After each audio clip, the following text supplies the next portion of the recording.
শুক্রবার Silchar Radhamadhab college library বিভাগের উদ্যোগে 252 নম্বর অম্বিকাপুর এলপি স্কুলে আয়োজিত হল লাইব্রেরির লিটারেসি প্রোগ্রাম।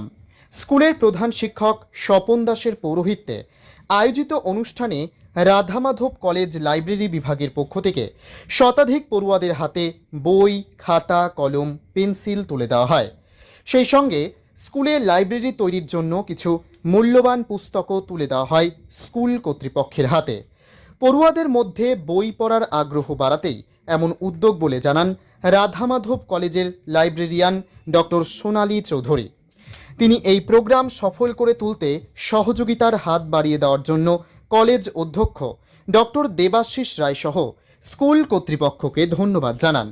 অনুষ্ঠানে অন্যান্যদের মধ্যে উপস্থিত ছিলেন লাইব্রেরি বিভাগের কর্মচারী গ্যালিম গ্যাংমাই, কমলেশ দাস, উজ্জ্বল কর্মকার সহ স্কুলের শিক্ষক, শিক্ষয়িত্রী ও অঙ্গনওয়াড়ি কর্মী সহায়িকারা। আজকে আমরা রাধামাধব কলেজের পক্ষ থেকে 252 অম্বিকাপুর এলপি স্কুল ম্যানেজ করে এসেছি। আমরা প্রতি বছর লাইব্রেরি লিটারেসি প্রোগ্রাম করে থাকি। আজকে এই প্রোগ্রামটা আমরা এই স্কুলে করেছি। আমরা বইপত্র প্রদান করেছি, দান করেছি স্কুলকে একটা লাইব্রেরি গড়ে তোলার জন্য। তাছাড়া আমরা ছাত্রছাত্রীদের হাতে খাতা বই তুলে দিয়েছি, ওরা যেন ওদের মধ্যে যেন একটা রিডিং হ্যাবিটস গ্রো করে, সেটাই আমাদের চেষ্টা। আমাদের এটাই ইন্টেনশন যে স্টুডেন্টদের মধ্যে লাইব্রেরির ইউজটাকে বাড়ানো, বই পড়ার ইচ্ছাটাকে, আগ্রহটাকে বাড়ানো, সেই প্রচেষ্টাকেই মাথায় রেখে আজকের এই প্রোগ্রামটা আমরা করেছি।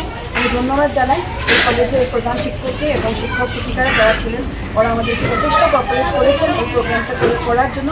তাছাড়া আজকে আমার সাথে এসেছেন আমার লাইব্রেরি স্টাফরা, আমার সাথে এসেছেন আমার কলেজের লাইব্রেরি স্টাফ ভাই, তাছাড়া আমার সাথে আছেন বাকি ছাত্রছাত্রীরা, আমার কলেজের উজ্জ্বল কর্মকার, তারপরে আছেন কমলেশ দাস, এরা সব আজকে আমার সাথে এসেছেন এই প্রোগ্রামটা সুন্দর করে করার জন্য।